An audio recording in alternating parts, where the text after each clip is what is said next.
ఉంటది. ఓకే, మనతో పాటు ఆర్ కృష్ణయ్య గారు ఫోన్ లైన్ లో సిద్ధంగా ఉన్నారు, రాజ్యసభ ఎంపీ. ఆర్ కృష్ణయ్య గారు, బ్రదర్, గవర్నర్ దీన్ని కేంద్ర హోంశాఖకు పంపించారు అంటున్నారు. మరి భారతీయ జనతా పార్టీ మరి మొన్న రాష్ట్ర అధ్యక్షుడు రామచంద్రరావు కూడా ఇది పాసిబుల్ కాదు అంటున్నారు.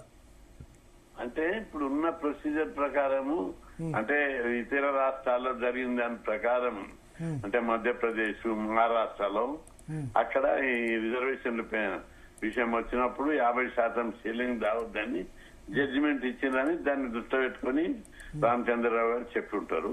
అయితే ఇక్కడ ప్రత్యేక పరిస్థితులను, తెలంగాణలో ఉన్నటువంటి ప్రత్యేక పరిస్థితుల్లో రాజ్యాంగము క్లియర్ గా రాష్ట్ర ప్రభుత్వాలకు అధికారం ఇచ్చింది. దాని ప్రకారం అసెంబ్లీలో చట్టం చేశారు. మహారాష్ట్రలో గాని మధ్యప్రదేశ్ లో అక్కడ చట్టం చేయలే, జనాభా లెక్కలు తీయలేదు, దాంతో అక్కడ కొట్టేశారు. ఇక్కడ అట్లా కాదు, ఇక్కడ జనాభా లెక్కలు తీశారు, డెడికేటెడ్ కమిషన్ వేశారు, రాజ్యాంగంలో ఉన్న దాని ప్రకారం చట్టం చేశారు. ఇక్కడ కేసు గెలిచే అవకాశం ఉంటది. కాకపోతే రామచంద్రరావు గారు చెప్పిన అభిప్రాయం ఏంటంటే, నిజమైన బీసీలకు చెందాలి, కుమ్మరి పని, కమ్మరి పని, ఉడ్ల పని చేయాలి, చేష్టోళ్ళు వాళ్ళకి ఇది చెందాలి. నవాబులయ్యి, జాగీర్దారులయ్యి, పెద్ద పెద్ద రాజ్యాలు వెళ్ళి 1000 సంవత్సరాల రాజ్యాలు వెళ్ళినా నవాబులకు ఇవ్వద్దనేది ఆయన అభిప్రాయం. అది బీసీల అందరి లోపల కూడా ఉంది. మా కోట అంతా ఈ నవాబులు తీసుకుంటున్నారని. అందుకే నేను సుప్రీంకోర్టులో కూడా దీని మీద కేసు వేస్తా. దాన్ని ముస్లింలకు రిజర్వేషన్ వర్తించొద్దు అని, అంతేనా? క్లియర్ ఉంది కదా, మేము కేసు కూడా ఇస్తాం సుప్రీంకోర్టులో. వాళ్ళు అడగలేదు, వాళ్ళు అడగకుండానే ఈ ప్రభుత్వం ఓటు బ్యాంక్ కోసం అప్పుడు గతంలో కూడా వాళ్ళకు విద్యా ఉద్యోగాలను పెట్టారు, దాని మీదనే కేసు నడుస్తుంది. మళ్ళా దీన్ని రాజకీయానికి జీవోలు లేని దానికి రాష్ట్ర ప్రభుత్వం ఇస్తున్నది. దాన్ని గట్టిగా వ్యతిరేకించాలన్నది అభిప్రాయం. నిజమైన వృత్తులు చేసుకునే వారికి దక్కాలి. కుమ్మరి పని, కమ్మరి పని, గొర్రె కాపర్లు, గీత కార్మికులు, నేత కార్మికులు, వీళ్ళకి దక్కాలి తప్ప ఒక 1200 సంవత్సరాలు రాజ్యాలు వెళ్ళిన నవాబులకు దక్కొద్దు. వాళ్ళ దానిలో సోషల్ డిస్పారిటీ లేదు కాబట్టి దక్కొద్దు అనేది వాళ్ళ అభిప్రాయం. బీసీలందరూ కూడా అదే కోరుకుంటున్నారు. ఓకే, మరి ఎట్లా ఇది ఇప్పుడు 42% ఇప్పుడు గవర్నర్ అక్కడికి పంపించారు, మరి ఎట్లా? రాష్ట్ర ప్రభుత్వము దీని మీద జీవో తీసి ఎన్నికల నోటిఫికేషన్ జీవో ఒకటే రోజు అనౌన్స్ చేసి, ఒకవేళ కోట్లకి ఎవరైనా పోకుండా చూడాలి.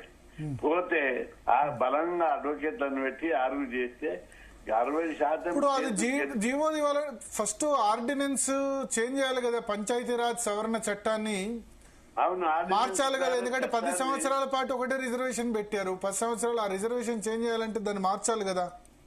మార్చాలి, మరి ఇప్పుడు మార్చుతూ జీవో తీయాలి. మార్చుకుంటూ ఇప్పుడు రాజ్యాంగాన్ని సవరిస్తే కూడా జీవోలు తీయాలి. ప్రతిదానికి జీవో తీయాలి. రాజ్యాంగాన్ని సవరించాలంటే పార్లమెంట్ లో సవరించాలి, బట్ జీవో అంటే గవర్నమెంట్ ఆర్డర్ సరిపోతుంది. దేశవ్యాప్తంగా జనాభా లెక్కలు వచ్చినాక తీద్దామని చెప్పి కేంద్ర ప్రభుత్వం దృష్టిలో మేము రిప్రజెంట్ చేసేటప్పుడు మేము కూడా చెప్పాం కేంద్ర ప్రభుత్వం దృష్టికి. రిజర్వేషన్ల మీద, ప్రమోషన్ల రిజర్వేషన్లు ఇవ్వాలి, విద్యా ఉద్యోగాల రిజర్వేషన్లు ఇవ్వాలి, చట్టసభల రిజర్వేషన్లు ఇవ్వాలి అని చెప్పి ప్రధానమంత్రి కలిసినప్పుడు ఆయన ఒకటే చెప్పారు, ఇది ఒక పాలసీ, నేషనల్ పాలసీ కావాలంటే మనకు జనాభా లెక్కలు వచ్చినాకనే దీని మీద ఒక పాలసీ తీసుకుంటాము అని చెప్పి ప్రధాని చెప్పారు అప్పుడు. కాబట్టి ఇప్పుడే దాని మీద జనాభా లెక్కలు త్వరలోపల కులాల వాళ్ళ లెక్కలు తీస్తున్నారు, అందులో జనాభా లెక్కలు తీస్తున్నారు. తప్పనిసరి దాని మీద ఒక పాలసీ నిర్ణయం తీసుకోవడం జరుగుతుంది. ఇప్పుడు ఈ ఆర్డినెన్స్ రూట్ కరెక్టా కాదా, మీరేమంటారు? ఆర్డినెన్స్ తీసి ఆర్డినెన్స్ అయినాక జీవో తీయాలి. ఆటోమేటిక్ గా ఆర్డినెన్స్ అప్రూవ్ అయితే జీవో తీస్తారు. కానీ ఆర్డినెన్స్ ఇప్పుడు గవర్నర్ 10 రోజులు పెండింగ్ పెట్టారు, కేంద్ర హోంశాఖకు పంపించారు, చూస్తే గవర్నర్ యాక్సెప్ట్ చేసే పరిస్థితి కనిపించట్లేదు. అంటే ఒపీనియన్ తీసుకునే పంపినట్టున్నాడు, చూడాలి, వెయిట్ చేయాలి. కానీ ఆల్రెడీ 10-12 రోజులు ఆయన దగ్గర ఉంచుకున్నారు, ప్లస్ ఇక్కడ న్యాయ నిపుణుల ఒపీనియన్ తీసుకున్నారు. తీసుకున్న తర్వాత అడ్వకేట్ జనరల్ కూడా వెళ్లి కలిశారు. సో ఆయన రిప్లైతో సాటిస్ఫై లేకపోతేనే కదా పైకి పంపించేది. అవునవును. కేంద్ర హోంశాఖ ఒపీనియన్ తీసుకుందామని పంపించారు. వాళ్ళ ఒపీనియన్ కూడా చూసుకున్నాక ఏదో నిర్ణయం తీసుకుంటారు అప్పుడు వాళ్ళు. మరి కేంద్ర హోంశాఖ దీని మీద పాజిటివ్ గా రెస్పాండ్ కాకపోతే ఎట్లా? తప్పనిసరి అవుతారని నేను అనుకుంటున్నా. లేకపోతే పెద్ద ఎత్తున ప్రజలు ప్రభుత్వం మీద, రాష్ట్ర ప్రభుత్వం మీద ఒత్తిడి తీసుకొస్తారు. రాష్ట్ర ప్రభుత్వం కామారెడ్డి డిక్లరేషన్ కానీ ఎన్నికల మేనిఫెస్టో పెట్టేటప్పుడు వాళ్ళు ఒక ఆలోచన ఉండాలి కదా, ఏ దృష్టితో అయితే పెట్టిర్రో, ఏ నమ్మకంతో అయితే పెట్టిర్రో ఆ నమ్మకం మీద. ఇప్పుడు వాళ్ళు పార్లమెంట్ లో కూడా బలంగా ఉన్నారు ఇండియా కూటమి. వాళ్ళందరిని నొప్పించి పార్లమెంట్ లో ఒక్క రోజు చర్చ ఎందుకు చేస్తలేరు? ఇవాళ ఇప్పుడు నా చేస్తారేమో. ఇవాళ రాహుల్ గాంధీ పొగిడారు రేవంత్ రెడ్డిని. తెలంగాణ ఒక రోల్ మోడల్, బీజేపీ నెక్స్ట్ చేయబోయే క్యాస్ట్ సెన్సెస్ కి ఇది ఒక ట్రెండ్ సెట్టర్, ఒక రోల్ మోడల్, చాలా అద్భుతంగా చేశారు అని చెప్తున్నారు. మంచిదే, అభినందిస్తే మేము దాన్ని కాదు. మాకు కావాల్సింది బీసీలకు లాభం కావాలి. బీసీల కోసం పోరాడుతున్నాం. బీసీల రిజర్వేషన్లు పెంచాలని కొట్లాడుతున్నాం. ఇక్కడ రాష్ట్రంలోనే కాదు, దేశంలోనే కొట్లాడుతున్నాం. చట్ట సభలను రిజర్వేషన్లు కావాలని కొట్లాడుతున్నాం. ఇప్పుడు కాదు, 30 ఏళ్ల నుంచి పోరాడుతున్నాం. జనాభా లెక్కలు కూడా మేము 30 ఏళ్ల నుంచి కొట్లాడుతున్నాం. సుప్రీంకోర్టులో కేసు ఇస్తా కులాల వాళ్ళ లెక్క తీయాలని. వాళ్ళు ఈ మధ్య ఇవన్నీ బీసీ సెంటిమెంట్, బీసీల అభిప్రాయాలకు తగ్గట్టు పార్టీలు కూడా మార్చుకుంటున్నాయి. బీజేపీ పార్టీ బీసీల జనాభా లెక్కలు తీయాలని చరిత్రలో మొదటిసారి తీసుకున్నారు. గతంలో 76 ఏళ్ళు 70 ఏళ్ల నుంచి పరిపాలించిన ఎందరో పార్టీలు వాళ్ళు తీసుకోలేదు. సెన్సస్ లో క్యాస్ట్ వైజ్ సెన్సస్ చేయాలని. ఇప్పుడు బీజేపీ పార్టీ సెన్సస్ లో క్యాస్ట్ వైజ్ చేయాలి అని చెప్పి హిస్టారికల్ డిసిషన్ తీసుకుంది. ఈ 70 బ్రిటిష్ వాళ్ళ తర్వాత ఎందుకు ఏ పార్టీ ఎందుకు తీసుకోలేకపోయింది, ఇప్పుడు తీసుకుంది. అదేవిధంగా బీసీలందరూ ఈ దేశాన్ని ఒక బీసీ ప్రధాని అన్నారు. బీజేపీ పార్టీ బీసీని ప్రధానమంత్రి చేసింది, ఒక రాష్ట్రపతిని ట్రైబల్ చేసింది, ఒక దళితుడిని సుప్రీంకోర్టు చీఫ్ జస్టిస్ చేసింది. ఇది హిస్టారికల్ ఇవన్నీ. పేరుకే బీజేపీ మీద బురదలుతారు కానీ అంత రాజ్యాన్ని, దేశాన్ని ఎస్సీ ఎస్టీ బీసీలకు అప్పచెప్పింది బీజేపీ పార్టీ.